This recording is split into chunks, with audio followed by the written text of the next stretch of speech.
What's poppin', homies? It's your favorite homegirl, got some girl, and today I want to talk to you about what's going on with the migrants. Okay, so I had stopped looking into it for a second because it wasn't really nothing new. It was just the same old stuff. But now, when I go back, I see that they don't want to stay at the Floyd Bennett Field. Okay, I'm gonna say this: New York City is not the place at all. Yes, it may look good. It's a city that's up in lights, whatever the case may be, fine. It's a good place to vacation sometimes. All right, I'm a New Yorker. I should know.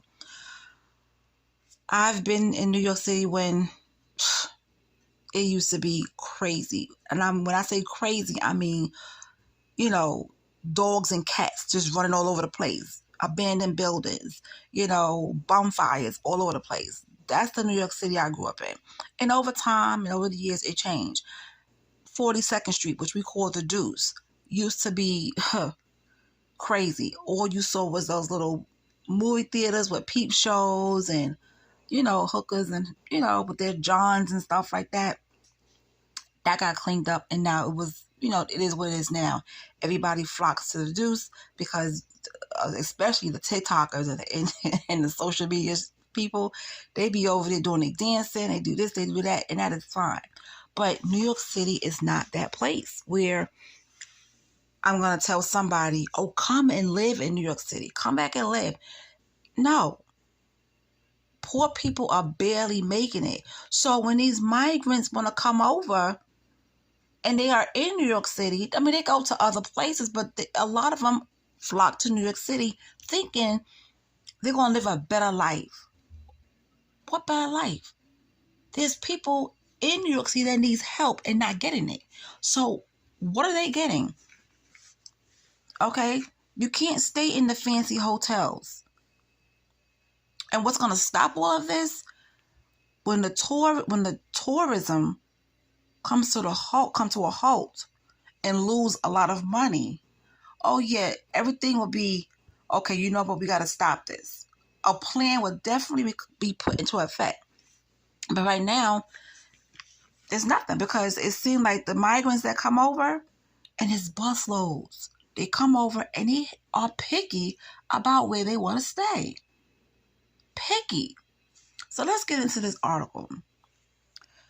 First migrants arrive at New York City's Floyd Bennett Field only to leave isolated site after just one look around. A disaster is waiting to happen. Let's see what's going on. Now, the first batch of migrants was bused to Floyd Bennett Field's makeshift tent city in Brooklyn on Sunday. And they wanted no part of it. Dozens of migrant families arrived at the remote housing site courtesy of the Adams administration shortly after 12:30 p.m., looked around and promptly hopped back on the bus to return to their previous shelters. We weren't told where we were going. One of the bus migrant dads had told the news, outlet. I work in the Bronx. My kids go to school in the Bronx. For us to live out here is ridiculous. We're going back, he said. Another migrant father bused to the field said he has been living at the Roosevelt Hotel in Midtown Manhattan, the city processing site for migrants, and was headed back there. They are going to take us back to the train so we can get back to 45th Street, he said. We didn't know we were coming here. They said they were taking us to a shelter. I cannot stay here. This is crazy. About 2,000 asylum seekers from the U.S. border with Mexico are expected to eventually be housed at the site, which has drawn a widespread criticism for everything from its remote location to fire safety concerns. State Assemblywoman Jamie Williams, whose district includes the national park, was at the field Sunday and spoke with a man who told her he was the city's health and hospital systems and talked with some of the migrants. When I asked him why did they leave immediately like that, he said the people, they were scared. They weren't sure what they were doing here. They don't want to be out here, and they asked to leave. They said it's so isolated. How could I possibly get back and forth to work, or getting my children to school from here would be insane. So they all asked to leave. It's a disaster waiting to happen, she added, of the situation at the budding tent city. It's one of the coldest days so far. There's going to be a frost tonight, Williams noted.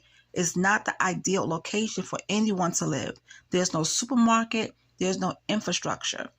I'm going to reach out to the Legal Aid Society and the mayor and the governor and ask him to revoke the lease on this site, she said. A spokesman for Adams said Sunday that while some migrants did reject the site and sign release forms, others, including a second busload that arrived shortly before 2:30 p.m., opt to remain. As we have said time and time again, more than 139,000 asylum seekers have moved through our intake system since the spring of 2022, all of which have offered vital services. And that's what the spokesman said in the statement. But with more than 65,000 migrants still currently in our care and thousands more continuing to arrive every week, we have used every possible corner of New York City and are quite simply out of good options to shelter migrants. So, if they know all of this, they got to put a stop to it some kind of way, because busloads are coming every week. Where are they going? Some of these migrants have children.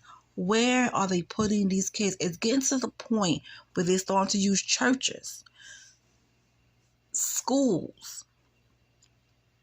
Okay? What's going on? What's going on? How are they going to stop these migrants from coming in if there's no space? It seems like somebody is not communicating with somebody, because there's a whole big puzzle missing here. Something is not clicking. Something is not adding up. Because if there's no space, why are you letting migrants come in and getting off the bus, when there's no space? I don't know what type of plan they got going on. I really don't.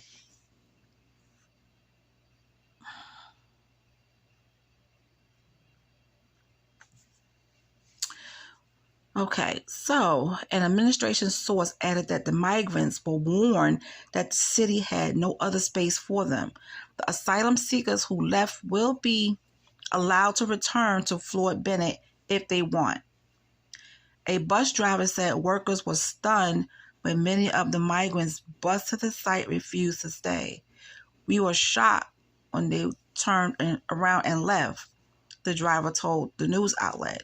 Only a few people stayed. We didn't see that coming. Big Apple fire officials had warned that one-time federal airfield is dangerously ill-suited to house anyone, given its remote location and fire hydrants that are a half-mile away and are largely not reliable. Fire inspectors also raised concern that asylum seekers were allowed to have e-bikes used by many migrants to work for underground food delivery jobs at the site. The bikes are powered by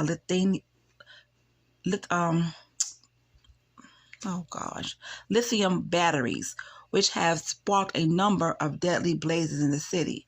And that is true, because a couple of months ago, a building had caught on fire, and there was a bike hub that was in front of it. So those things, I don't know. It just seems like, I don't know. I don't know what Mayor Adams going to do or anybody going to do, because this is insane. It seems like it's getting worse and worse and worse. 2 FDNY satellite units that would be needed to respond to a fire at the field are supposed to cover the entire borough of Brooklyn, raising further concerns. Now, in September, U.S. Representative Bruce Westerman, who chairs the House National Resources Committee, was among 24 lawmakers on Capitol Hill raising questions about the plan at the federal facility. Westerman said the former airfield, which is currently a national park, is not a place for temporary or permanently encamped persons experience a lack of housing, regardless of personal or political beliefs on immigration or migrant policy. Now, last week, even former Governor Andrew Cuomo, speaking to an audience at a packed Brooklyn church, said the decision to use the field as a migrant shelter defies common sense. But Adams has assured that precautions are in place to ensure safety at the site, including an outdoor area for the e-bikes to be stored and shuttle service into the 5 boroughs. City officials are also working out the logistics to ensure that migrant children housed at the site have bus transportation to get to class at distant public schools. Adams has limited options to deal with the 1,400,000 migrants, more than 65,000 of them still in the city care, who have flooded the Big Apple from the border since the spring of 2022. City Hall has sparked a backlash by converting shuttered schools, hotels, and other facilities into emergency shelters for the migrants while pleading with the White House for help. Governor Kathy Hochul, who got approval from the Biden administration to use Floyd Bennett Field for migrants after months of haggling with the White House, has also called on the feds to do more. On Sunday morning, the 6 tents set up on a runway at the former Brooklyn airfield were prepped for the arrival of migrants, with a city bus sitting in waiting and several minibuses used to shuttle workers to the site. The FDNY on Sunday referred questions from the Post to officials at City Hall. They better get their mess together. They better get this stuff together, because this is insane. But my thing is, if the migrants leave and they want to go back to the shelter, which is a processing center, how is that going to work? Because once they leave, their space is being filled. So how is that going to work? Are they going to be outside again? Taking up the sidewalk? It's just a whole mess. It's a whole mess. And it just seems like when the migrants come over here, they expect it to be treated a certain way, or to have this and to have that, to have options when there's really no options to have. So, only thing we could do is just wait and see, because a lot of stuff is happening in New York City, and some of these migrants are not good. I'll just say that. They're not good. But anyway, thank you for listening, and I will talk to you guys later. How do you feel about this whole migrant situation? Let me know in the comment section, and you have a good one.